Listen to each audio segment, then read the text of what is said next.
Okay, so kayo po ay magpasimula sa pagbabasa ng kanyang salita. Kung kayo po ay mayroong Biblia, ay patuloy po tayo na magliwanagan, mag-aralan sa sulat po ni Pablo sa mga taga-Korinto, chapter 9, verse 1 hanggang 27. Yan, ang sabi po dyan sa chapter 9, verse 1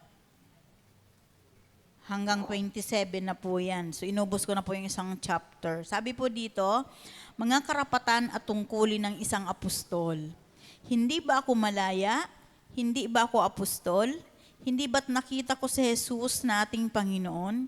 Hindi ba kayo ang bunga ng aking paglilingkod sa Kanya? Ang iba'y ayaw kilalanin ang aking pagka-apostol. Subalit para sa inyo, ako'y isang apostol. At kayo ang katibayang ako'y apostol nga ng Panginoon. Ito ang sagot ko sa mga pumupuna sa akin. Si Apostol Pablo po ang nagre-relay nito. Wala ba kaming karapatang tustusan ng iglesia sa aming pangangailangan? Wala ba kaming karapatang magsama ng asawang Kristiyano? Tulad ng ginagawa ng ibang mga apostol at ng mga kapatid ng Panginoon at gayon din ni Pedro, kami lamang ba ni Bernabe ang walang karapatang tumigil sa paghahanap buhay? Ang kawal ba ang gumagastos para sa kanyang pangangailangan habang naglilingkod siya? Sinong tao ang nagtatanim ng ubas at hindi nakikinabang sa mga bunga nito? Sinong pastol ang nag-aalaga ng tupa at hindi nakikinabang sa gatas nito? Ang sinasabi ko ay hindi nababatay sa kaisipan lamang ng tao. Ganon din ang sinasabi ng kautusan, sapagkat nasusulat sa kautusan ni Moises, huwag mong bubusalan ang bibig ng baka kapag ito'y gumigiik. Mga baka nga kaya ang inaalala ng Diyos? Hindi ba tayo ang itinuturing niya, ang itinutukoy niya? Alang-alang sa atin, kaya iyon isinulat sapagkat ang magsasakang nag-aararo at ang naghihiwalay ng mga butil sa uhay ay gumagawa ng pag-asang may bahagi sila sa aanihin. Naghasik kami sa inyo ng pagpapalang espiritual. Malaking bagay ba naman kung umani kami ng mga material na pakinabang mula sa inyo? Kung ang iba'y may ganitong karapatan, lalo na kami. Ngunit hindi namin ginamit ang karapatang ito. Tiniis namin ang lahat upang hindi kami maging hadlang sa magandang balita tungkol kay Kristo. Hindi ba ninyo alam na ang mga naglilingkod sa templo ay tumatanggap ng pagkain mula sa templo at ang mga naglilingkod sa dambana ay may mga bahagi sa mga handog na nasa dambana? Sa ganyan ding paraan, ipinag-utos ng Panginoon na ang mga nangangaral ng magandang balita ay dapat matustusan ang ikinabubuhay sa pamamagitan ng magandang balita. Ngunit hindi ko iginamit ang alinman sa mga karapatang ito at hindi ko kayo sinusulatan ngayon upang hingian ng tulong. Mas iibigin ko pang mamatay kaysa mawala sa akin ang bagay na ipagmamalaki ko. Hindi ngayon nangangaral ako ng magandang balita ay maaari na akong magmalaki sapagkat iyan ay tungkuling iniatang sa akin. Sumpain ako kung hindi ko ipangaral ang magandang balita. Kung ginagawa ako ito ng kusang loob, ako'y may maaasahang kabayaran. Ngunit ginagawa ko ito bilang pagtupad sa tungkuling ipinagkatiwala sa akin ng Diyos. Ano ngayon ang aking kabayaran? Ang may pangaral ko ng walang bayad ang magandang balita at ang hindi ko paggamit ng karapatang nauukol sa akin bilang tagapangaral. Malaya ako at di alipin ni numan. Ngunit nagpapaalipin ako sa lahat upang makahikayat ako ng mas marami sa Panginoon. Sa piling ng mga Hudyo, ako'y namuhay tulad ng isang Hudyo upang mahikayat ko sila. Kahit hindi ako saklaw ng kautusan, nagpailalim ako rito alang-alang sa mga nasa ilalim ng kautusan upang mailapit ko sila sa Diyos. Sa piling naman ng mga hintil na hindi saklaw ng kautusan, ako'y naging parang hintil upang sila'y mahikayat ko rin. Subalit hindi ito nangangahulugang hindi ko sinusunod ang mga utos ng Diyos sapagkat ako'y nasa ilalim ng kautusan ni Kristo. Sa piling ng mahihinina, ako'y naging parang mahina rin upang mahikayat ko sila. Ako'y nakibagay sa lahat ng tao upang sa lahat ng paraan ay makapagligtas ako ng kahit ilan man lamang. Ginagawa ko ang lahat ng ito alang-alang sa magandang balita upang makabahagi ako sa mga pagpapala nito. Alam ninyong ang mga kalahok sa paligsahan ay tumatakbong lahat, ngunit iisa lamang ang nagkakamit ng gantimpala. Kaya't pagbutihin ninyo ang pagtatakbo upang kamtan ninyo ang gantimpala. Sa lahat ng manlalarong nagsasanay ay may disiplina sa lahat ng bagay upang magkamit ng isang gantimpalang panandalian lamang. Ngunit ang gantimpalang hinahangad natin ay panghabang panahon. Hindi ako tumatakbo ng walang patutunguhan at hindi ako sumusuntok sa hangin. Subalit pinahihirapan ko ang aking katawan at isinusupil ito upang sa gayoy hindi ako maalis sa paligsahan pagkatapos kong mangaral sa iba. Pagpalain po tayong lahat sa pagkabasa po ng salita ng Diyos, bagamat po ito ay may kahabaan, ay tayo po ay humingi ng tulong sa banal na Espiritu na siyang nagbibigay sa atin ng kaliwanagan. Lord, minsan pa sa gabi pong ito, dalangin ko po na iyo po kaming pangunahan. Inanyahan ko po ang presensya mo, ang Santong Espiritu, na siyang patuloy na kumilos sa aming kalagitnaan. Kinalala ko rin, Panginoon, na ikaw ang aming dakilang hari, ikaw ang aming dakilang panauhin sa gabing ito. Kaya patuloy mo kaming ilid sa mga bagay na ito na nakaugnay sa mga binasa namin. Pagpalain mo ng karunungan ang iyong lingkod na ginagamitin mo sa oras na ito upang maipamuhay at maipangaral ko, Panginoon, ang nais mo na magawa namin sa buhay na ito ng paglilingkod. Salamat po, Diyos. Muli, lukuban mo na yung banal na dugo ang lahat na bahagi ng lugar na ito. Maging yung aking mga kapatid na naririto ngayon na makikinig. Patuloy mo silang paguluban ng puso na mapagbaba, pusong bukas sa salita mo at isip na mayroong kaliwanagan at kapayapaan. Salamat po, Ama. Ang lahat ng ito ay ibinabalik ko sa iyo sa mga pamamagitan ng banal na lingkod na si Jesucristo. Lahat po na anak ng Diyos ay magsabi po ng Amen. Palakpakan nga po natin ang ating Diyos na buhay. So alam niyo po, kung ating pong pagmasdan, yung ating pong mga binasa, ito po yung mga karapatan at tungkulin ng isa pong lingkod ng Diyos. So hindi lamang po pastor, kundi isa din tayo na rin po ng mga leader. Amen po ba? Kaya yung ating pong dapat po na matutunan po ngayon kung paano po tayo maging ekselente na tagapamuno. Be an excellent leader. So, sa pagiging ekselenteng tagapamuno ay mayroon po tayong dapat na mataglay sa ating buhay bilang isang leader. Dapat mayroon tayong mga katangian kung paano tayo magiging mahusay na tagapamuno. Alam niyo po ba na ang isang liderato, hindi po yan magtatagumpay kung hindi po sa pamamagitan ng mayroon po silang matuwid na tagapamuno. Amen po. So, katulad din po yan sa kongregasyon, sa spiritual po na aspeto ng buhay. Kung bakit po sinabi ni Apostol Pablo itong mga sa unahan nating mga binasa, yung karapatan ng mga naglilingkod sa Panginoon para maunawaan ng mga tagapakinig na may karapatan ang mga naglilingkod sa Diyos. Amen po ba? So lahat tayo, mayroon tayong karapatan. Amen. Sabi nga, kung tayo tinawag sa pagpapastol, so dapat yung trabaho natin ay nakaugnay doon sa pagkatawag sa atin. Amen po ba? So doon sa ating paglilingkod, hindi natin isinasaalang-alang na mayroon tayong mga trabaho, bagkus ay nasa paggamit lamang ng ating oras o paano natin ibabalanse yung buhay natin. Meron akong isang kakilala, laging sinasabi, sabi mo na sa pangangaral ay ibalanse namin ang buhay namin. Ibalanse. So dumating sa punto na wala nang nangyayari na paghayo. So ibig sabihin, hindi na balanse yung buhay. Kasi mas yung lamang na yung oras o yung panahon sa paghahayo ay napunta na doon sa ibang focus niya sa buhay. So, kapag sinabi natin na balancing buhay, kailangan nating i-balance yun. Katulad yung mga ginagawa natin, di ba? Alam ko na hindi lang kami yung talagang battled sa oras, kayo man din, di ba? Sabi ko nga, di ba, napapansin natin na minsan yung oras natin sa paglalaba, naging kulang na yun. Dahil nga, kasi yung mga araw natin ay mas lamang na doon sa paglilingkod. Bakit? Mayroon tayo na nilulook forward na pagpapala ng Diyos sa ginagawa natin na paglilingkod na ito. 'Di ba? Kung papansinin natin simula Monday o Sunday, Wednesday, Sunday, Tuesday, Wednesday, Thursday, Friday, Saturday.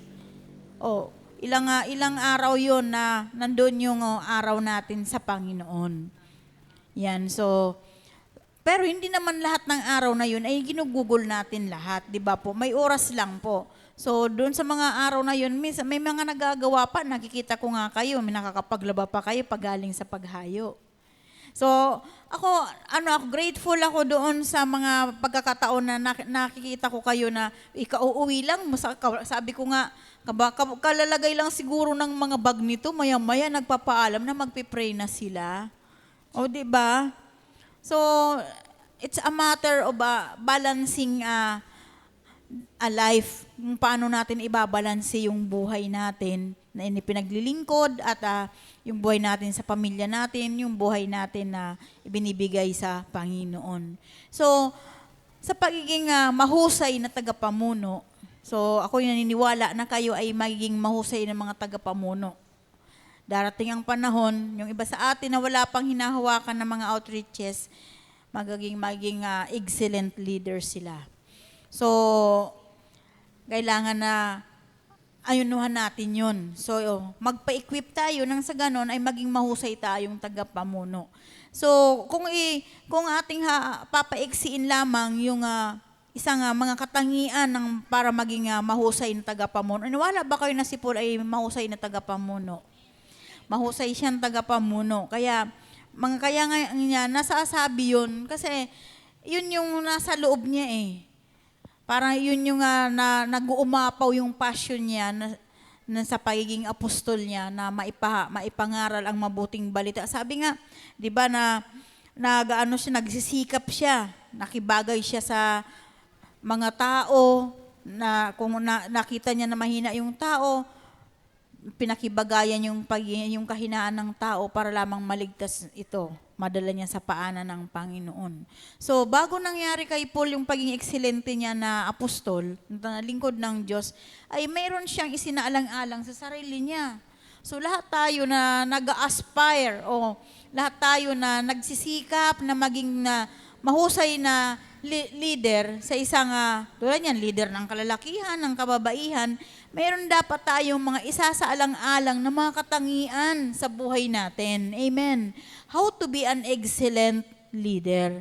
So, we have 5 traits of an excellent leader. So, mayroon tayong 5 na katangian upang maging mahusay tayong tagapamuno. So, ano ba ito? So, mayroon tayong mga karapatan, mayroon tayong mga responsibilidad bilang mga leader. Amen po ba? So, sabi nga po ni Vince Lombardi, sabi dito, winning is not a sometime thing. It's an all-time thing. Success requires consistent effort rather than sporadic attempt. Pag sinabing sporadic attempt, yung kalat-kalat na pagtangka. So, parang yan yung gusto mo na maging mahusay ka sa ganitong bagay, tapos mayroon ka pang ibang mga gusto. Amen po ba? Sabi nga, kapag gusto natin na i-acquire yung isang bagay sa ating buhay, so, wag nating tigilan hanggat hindi na natin na-acquire yung pagiging mahusay natin. So, sa pagiging mahusay, mayroon tayong mga gagawin. Amen po ba? Bago tayo natututo, ano yung ginagawa natin na paghahanda? Di ba? Nag-aaral. So, para tayo matuto, so kailangan nating mag-aral. Kaya sabi nga, yung pagiging successful, hindi lamang ito, hindi ito lahat ng panahon na nangyayari. We don't win once in a while. So, hindi daw po tayo nananalo na bawat minuto ba, bawat pagkakataon ba nananalo tayo. Di ba? Hindi naman. We don't do things right once in a while. So, hindi naman tayo gumagawa ng mga bagay sa lahat ng pagkakataon. Di ba po? So, hindi rin tayo gumagawa ng bagay na naangkop lamang sa isang pagkakataon. So, sa lahat ba ng panahon, laging tama ba tayo? Hindi naman, di ba? So, may pagkakataon na tayo din ay naging loser. may pagkakataon din na tayo din ay tagumpay. Amen po. Kaya nga pinag-aaralan natin yung mga traits, yung mga character sa Biblia na napagdaanan ng mga excellenting tagapamuno para yun yung maging tularan natin. May mga strategy sila kung paano nila yun ginagawa. So katulad nung nakaraan Wednesday, di ba? Sabi ni Paul sa mga taga-Korinto na pinag-iingat sila. You must be aware, baka akala nyo kayo ay nakatayo pa at baka kayo ay matisod. Yan. So, pinaghahanda tayo.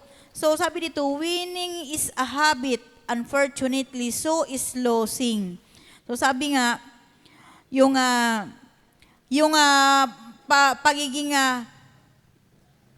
panalo, ito daw po ay paraan na, kumbaga, nauulit. Amen po ba? Ganon din sa pagiging talo. Minsan, nauulit din yung pagiging talo natin. Amen po ba? Huwag nating isuko yung ating karapatan bilang mga tagapamuno. Huwag nating isuko yung ating karapatan bilang isang mga mananampalataya kay Kristo. Amen po ba? Sabi, number 1, to be an excellent leader, we must have a desire. Yan. So, number 1 na dapat natin na i-acquire o dapat natin na nasain sa buhay ng pagiging tagapanguna, dapat mayroon tayong pagnanasa. Pagnanasang espiritual. Amen po ba? We must have a desire. Sabi ni Paul, yung desire ni Paul, kung bakit siya naging excelente na naging apostol, it's because patuloy siyang tumakbo hanggang siya ay nanalo. Sabi nga, kung gusto mo na maging excellent na leader ka, you must run to win. Amen po ba? Dito po yan, nakita po dito dito po sa mga talatang 24 hanggang 27, mapapansin natin. Sabi diyan, alam ninyong ang mga kalahok sa paligsahan ay tumatakbong lahat, ngunit iisa lamang ang nagkakamit ng gantimpala. Kaya pagbutihin ninyo ang pagtakbo upang kamtan ninyo ang gantimpala. So paalala yan ni Paul. So dinadaan niya rin sa bataling haga na papaalala sa atin. Paul says, we must run to win. Desire is to want something. Ano ba yung pagnanasa? Yung paggusto mo ng isang bagay sa buhay mo na gusto mo na ma-acquire yun. Ay, di ba tayo, nagpipray tayo sa ating pagiging tagapamuno na ma-acquire natin yung mayroon tayong desire. Kasi aanhin natin yung pagiging tagapamuno kung wala naman tayong pagnanasa na mamuno. Amen po ba? Hello? Huwag lagi nating sabihin ako, hindi ko kaya yun. Amen?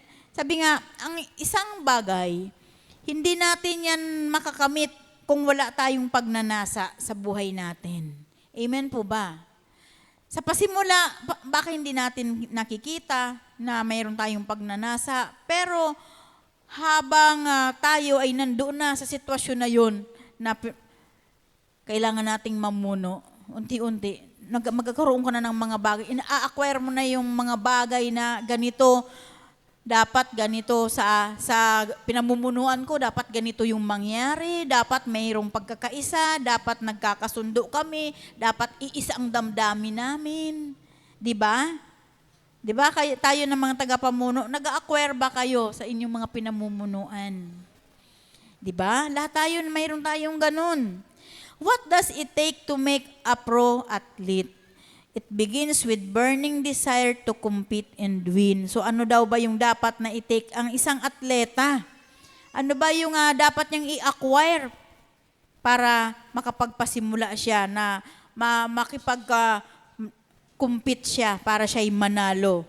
So sabi nga, ang isang atleta dapat mayroon siya, magpasimula siya na mayroon siyang nag-aalab na pagnanasa. Ay, mananalo ako, gusto kong manalo, kaya gusto ko na talagang mag-practice ako ng mag-practice.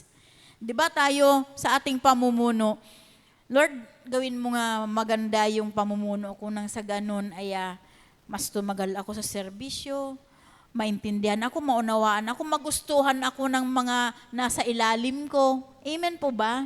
Magustuhan ako ng mga kapwa ko, kalalakihan, if you are a leader, dapat mayroon kang burning desire. yung dapat mong i-acquire, katulad ng isang athlete. The difference between a successful person and others is not at a lack of strength, not a lack of knowledge, but rather in a lack of will, lack of decisioning. Amen po ba? Sabi nga, yung pagkakaiba daw po ng matagumpay na individual at ng iba. Ano ba yung pagkakaiba ng matagumpay na tao? Hindi daw po ito yung kawalan ng strength, lakas, tatag. Hindi rin ito kawalan ng karunungan, but rather the lack of will or lack of decisioning. Yung hindi siya pala desisyon, hindi siya nagpapasya. Amen po ba? Hello? Hindi siya marunong magdesisyon. Hindi siya na, sabi nga, kung ano tayo ngayon, bunga ito ng desisyon natin kahapon. Kung hindi tayo nagdesisyon kahapon, wala tayong lahat dito. May kanya-kanya tayong buhay. Di ba po? So, para tayo maging successful, dapat matatag yung ating pagpapasya. Kahit sa tingin natin, hindi natin kaya, sino ba naman ako para mamuno? Sino ba naman ako para italaga na tagapamuno? Pero kailangan mo ring magpasya. Hindi yan dahil sa mahina ka, hindi ka matatag, hindi yan sa dahil kulang ka sa karunungan, kundi dapat mayroon kang pagpapasya. Yung pagdidesisyon mo dapat, mayroon kang paninindigan sa pagpapasya mo. 'Di ba sa isang tahanan, kapag yung lalaki ay walang determinasyon, ano ang mangyayari sa pamilya? Mabuay, mahina. So lumalabas na yung babae yung nagiging determinado kasi hindi niya masahan yung kanyang asawa. Ganon yun. Sa pamumuno, dapat ang isang leader determinado. Amen po? Dapat mayroon tayong determinasyon. Dapat kapag nagdesisyon tayo, dapat yun na yun. Amen po ba? Kapag nagdesisyon tayo, Lord, kalooban mo bang ito ibababa akong desisyon? Amen. So, ganun po dapat tayo. We have to desire something more. So, hindi lamang tayo dapat nakukontento doon sa okay na to, ganyan na, okay na, tama na siguro tong pamumuno ko. Alam nyo, marami sabi nga, ay, leader naman yan eh. Dinadala lang naman yan sa papugi. Dinadala lang naman yan sa paporma-porma. Pero wala naman laman ang utak niyan. So kailangan, kahit nasabihin mo na mahina ka, kahit nasabihin mo na kulang ka sa karunungan, huwag mo ipakita na kulang ka sa karunungan. Dapat determinado ka. Huwag mo ipakita na mahina ka. Kasi kapag nakita na mahina ka, kakaya-kayanin ka ng pinamumunuan mo. Amen po ba? Baka mamaya, i-despise yung authority mo as a leader. Oh bro, ang hina mo kasi magdesisyon, kaya inunahan na kita, ganito yung gawin natin. Amen? Alam nyo, naranasan namin yan before na kami ay nag-pioneering. Sabi nung isang tao, kay pastor, ay sa Miyerkules, pastor, ako ang tatayo. Parang akala niya kasi, nakita niyo naman yung character traits ni tatay, di ba? Na very humble, mapagpakumbaba lagi. Na kapag mayroong ganito yung gawin, umuoo lang ng umuoo siya. So, dumating sa point na siya na yung nag-ano ng sarili niya. Pastor, sa Miyerkules ako ang tatayo Naranasan namin yan. But we are grateful for today's generation sa leaders kasi hindi naman namin naranasan yan sa inyo. And will never be by the blood of Jesus. Kasi hindi po maganda yon. So we have to follow what the leaders told us. Kung ano yung sinasabi ng leader, pakinggan natin. Amen. Kapag may leader na katalaga sa inyo, huwag niyong langlangin yung paging leader niya. Amen. Huwag niyong sabihin ako, ang hina naman kasi Ang bagal kasing magpasya, ang bagal kasing magdesisyon. Hindi natin alam, kaya pala hindi siya agad nagdedesisyon kasi kinukonsulta niya pa, hinihintay niya yung confirmation ng Panginoon. Lord, kalooban mo ba na ganito yung gagawin namin? Lord, will mo ba na ito yung gagawin namin na para makapanagumpay kami sa aming pagtitipon? Kasi sa atin, lagi natin na hihilingin yung confirmation ng Panginoon. Bagamat bagamat na may nakaplano tayo sa ating isipan, pero unless na mag-confirm si Lord naman nagbibigay naman niya ng confirmation sa lahat ng sitwasyon ng buhay natin kapag didepende tayo sa Kanya. So kapag will ng Lord, hintay natin na ito na yung desisyon ng leader natin. So maghintay tayo. Huwag natin siyang pangunahan. Huwag niyong i-overlook yung leader niyo. Amen? Hindi po kita titingnan ka mula paa. O saan ba nagsimula? Sa ulo hanggang paa. Amen. So, kung tayo dati, ganyan tayo nung wala pa tayo kay Kristo, pero ibay na natin ngayon. Amen po ba? We have to desire something more. So, number 2, discipline. It is our fuel gas. So, yung disiplina, kumbaga parang iyan yung natin sa ating sarili. So, kapag wala tayong disiplina, ano ang mangyayari sa atin? So, di ba, lagi tayong, minsan baka tayong mapapahiya kapag wala tayong disiplina sa sarili. To be controlled, to shape, o supili natin yung ating mga sarili. So, alam na natin yan kung ano yung disiplina na gagawin natin sa ating mga sarili. Amen po ba? Yan. Number 3, we must have a commitment. Ano ba yung commitment? Pangako, engagement, or dedikasyon. All life activities have their ups and downs. So naniwala po ba kayo doon? But only those who are committed will succeed. Yan. So lahat daw na ginagawa natin sa buhay ay mayroong mga sitwasyon na maganda at mayroon namang sitwasyon na hindi maganda. Pero lagi nating tatandaan, yung lahat lang na mga mayroong dedikasyon sa kanilang mga ginagawa, sila lamang itong pinagtatagumpay. Amen po. Kaya sa ating bawat paggawa natin, magkaroon tayo ng dedikasyon. Amen po ba? And commitment to excellence, we must have a heart power. Dapat may kapangyarihan yung heart natin. Kapag nag-commit tayo, kapag nag-dedicate natin yung sarili natin para maging mahusay tayo, we must have a heart power. Hindi ako titigil hanggat hindi ko nararating ang excelente or success.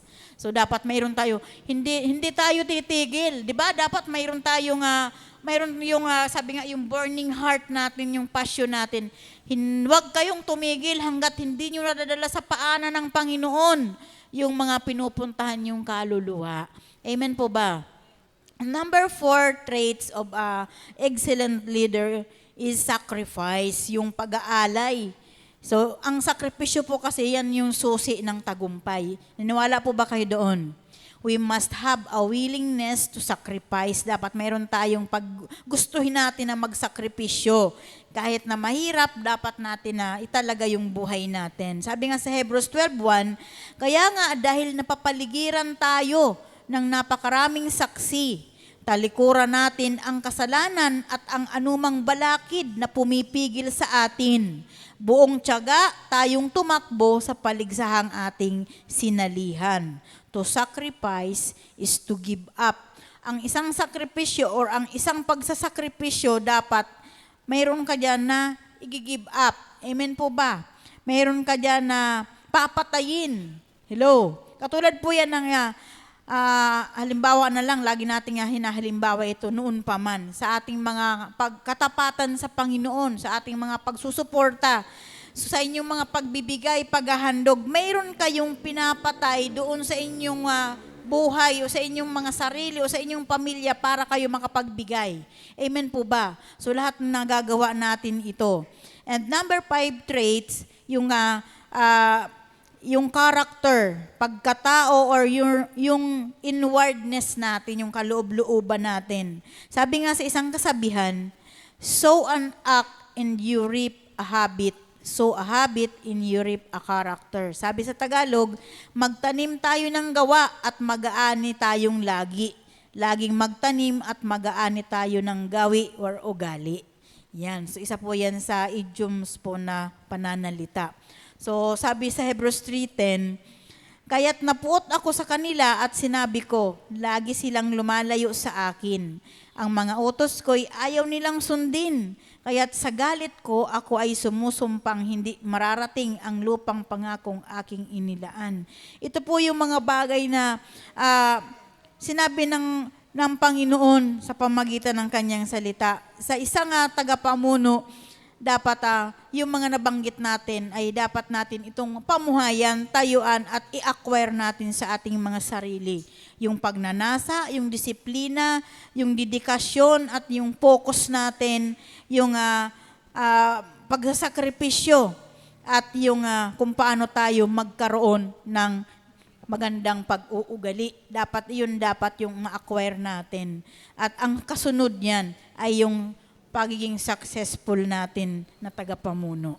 Amen po ba? Kasi alam niyo po, ang isang tagapamuno, kapag nakita ang kanya na hindi magandang ugali, sa susunod, hindi ka na niya hahalalin na tagapamuno. Spiritual man o literal. Amen po ba?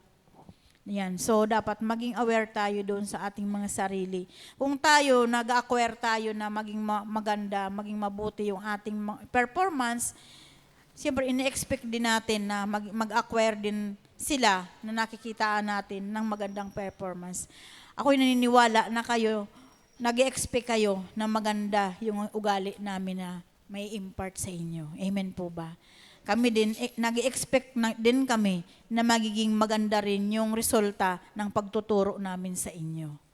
Amen. So, lahat po nating napapakinggan, kapag sa tingin nyo ay tama, dapat ganito pala yung aking gagawin para ako maging excellenting tagapamuno. Dapat i-acquire ko yung ganito, yung dapat mayroon akong pagnanasa, dapat mayroon akong dedikasyon, may disiplina, at yung willingness na magsakripisyo ako kahit na ako may trabaho o napapagod ako, at yung kailangan mayroon akong mabuting ugali. Yan, mahalaga po yan. Alam niyo po ba, kapag wala ito, mayroon pong masasabi sa atin yung ating pinamumunuan. Amen. Kaya magbantayan po tayo. So, wag natin laging sabihin ako. Kung mayroon man tayong nakikita na ibang ugali sa ating mga kapatid, so, doon sa inyong mga pinamumunuan, paalalahanan po natin, idaan po natin yan sa salita ng Panginoon, yung values po na tinatawag, yung pagpapaalala patungkol po sa ating mga ginagawa. Yan, kung napapansin nyo, dito sa atin, ang paghubog namin sa inyo sa pamagitan ng salita ng Diyos. Yan, kung napapansin natin yan, yun yung kung tawagin ay values. Yan, so binabalyos tayo. Kasi kung walang pagbabalyos sa atin, hindi tayo matututo. Mananatili tayong hindi nabago. Kaya tayo nababago, it's because of the values na naririnig natin, yung pagtuturo ng kaayusan, pagtuturo ng magandang gawi, pagtuturo ng mga dapat nating gawin ng pamumuhay bilang isang Kristiyano. Amen. So kung bakit kayo nababago, it's because of the Christian living teaching. Yan. So, dapat natin yan na matutunan. Kaya, kung mapapansin nyo po, minsan na, kung napapansin nyo sa mga pagtuturo namin ni tatay, minsan magkaiba kami ng kaparaanan ng pagtuturo. I am more of Christian living. Bakit? Mahalaga din po yun. Si tatay naman, he's more on sin. Diba? Kung mapapansin nyo, talagang diin na diin sa kasalanan. Sabi nga ng ibang mga malalalim na mga lingkod ng Diyos, maganda yan. Ang isang ministeryo kapag madiin sa pagtuturo sa kasalanan, lalago yan. Kasi yung ayaw magpatuwid sa kanilang kasalanan, aalis yan. Totoo hindi. Kaya may umaalis kasi ayaw nilang magpaturo, ayaw nilang magpatuwid. So, yun din. So, kailangan balance yan. May pagdiin sa kasalanan at mayroon ding pagtuturo sa kung paano mamuhay isang mananampalataya. Kasi dati yung pamumuhay natin, hindi natin alam. Hindi natin alam yung mga buhay natin na naalala natin dati nung mga panahon. Alam niyo po, nung time na bagong-bago po kami doon sa relocation sa Langkiwa, na nakilala ko yung Sister Cecil. So, Di ba po? Magkaharap lang yung bahay before yung kanilang bahay dati. So, sino bang mag-aakala na ngayon? Tayo din naman pala yung magsasama. Di ba po? O magkaiba tayo ng ugali. That time kasi nung lumipat kami ay pastor na. So, sina Sister Cecil ay medyo literal pa sila. So, hindi pa, kumbaga, hindi pa nagmi-meet yung puso. May unang-una, hindi naman iisa yung lugar na point of origin namin. Malaban sila, dilapas kami. So, hindi pa nagkakalapit. Pero, alam niyo po ba, kalooban ng Panginoon na isang araw, eto pala, magkakasama pala. So, sino yung mag-aakala? Sila yung unang umalis doon sa harapan namin, sa Langkiwa. So, hindi na nga namin alam, nasaan na kaya yun? Kahit na yung nakabili nung una, wala na rin.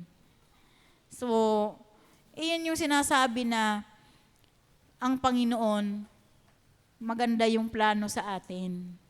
Kaya lamang tayo hindi nakakaranas ng kagandahan ng plano ng Diyos kasi tayong lumalabas sa plano ng Diyos. Yan, kaya yun yung buhay na dapat natin na lakaran. Dapat mayroon tayong mga character traits sa buhay natin. If we want to be an excellent leader, evangelist, sa ating paghahayo, dapat maging ekselente. Sa pagwiwin pa lang natin, dapat may goal na tayo na yung ating mga gawi. Di ba? Kaya kayo tinuturoan, kapag, di ba, by twos. Dapat kapag nagsasalita yung isa, dapat hindi nagsasalita din, hindi nakikisabay yung isa. That is a good way of a conversation, di ba? So, hindi dapat sumasabay, hindi dapat sinasansala. Amen. So, yun yung magandang paraan. Kaya tayo natututo, it's because of the teaching na ginagawa sa atin. Kaya, sabi nga, hindi naman mahirap yung pagiging isang leader kung magpapaturo lang tayo. Amen po. Kasi sabi nga, kahit na hindi po pinag-usapan yung edad, kasi kami hanggang ngayon nagpapaturo din kami Natututo din, marami pa rin natututunan So, lagi tayong magsumikap na mas matuto tayo. Amen. So, hindi po kami nagagalit na mas galingan niyo pa yung inyong pagtuturo kaysa sa amin. Kahit po magaling po kayo kaysa sa amin, pero po yung authority, nandun pa rin, kami pa rin po yung may authority. Amen. So, maganda po yun. Natutuwa po kami na gumaling kayo sa pagtuturo dahil bunga po yan ng aming pagtuturo sa inyo. Kaya salamat sa Panginoon kasi may natututunan tayo. Kasi kung wala, alam niyo po, mahirap din po maghanap ng panturo. Naranasan niyo po ba yun? Mahirap din maghanap ng pangturo. Alam niyo po bang kagandahan sa atin ngayon kasi mayroon tayong mga journal. Yung ating mga devotion, yun na yung sa umaga o sa hapon man yung inyong mga devotion, pwede nyo na yan na i-transfer doon sa gustong pagdalan sa inyo ng Panginoon. Hindi na kayo, ang concern lang doon kung gaano tayo kadependent sa Panginoon, kung paano tayo nagdidepende sa Kanya. Kasi kapag nakadepende tayo sa Panginoon, si Lord hindi na uubusan ng pagtuturo. Lagi siyang mayroon, kaya hindi rin kayo nauubusan. 'Di ba? Kaya nga, kapag wala, pupunuan hanggang sa pag na-transfer nyo, napupunuan uli kayo, kaya hindi kayo nauubusan. Kaya yun yung kagandahan, na lagi mayroon kayong mga devotion. Kasi yung devotion na yan, malaking tulong yan sa inyo. Hindi nyo nasasabihin na kung saglit po muna, itatanong ko muna kay pastor kung ano yung sagot dyan sa tanong mo. Ikaw mismo, mayroong pangungusap sa'yo ang Panginoon, may mensahe sa'yo. Ikaw na mismo yung gagamitin ng Panginoon kasi ikaw na yung nandyan Minsan nasasabihin, naku ito, patanggapin mo nga ito, nandyan ka na Nandyan ka na, ikaw na yung nasa harapan Patanggapin mo na. Amen. So, mabuti po bang Diyos? Amen. Salamat po Diyos sa gabing ito. Bagamat payak yung aming pag-aaral, nawa ay mayroon kaming natutunan. Lord, we thank you for this opportunity na nadagdagan yung aming kaalaman sa mga bagay, sa mga pag-uugali na dapat namin na taglayin kung paano maging gusto namin na maging mabuti kaming tagapamuno, O Diyos. Salamat po sa pribilehiyo na patuloy mo kaming nagagamit para maging daluyan ng pagpapala ng karunungan sa bawat isa. We give you all the glory and praise. In the mighty name of Jesus we pray. Amen and amen.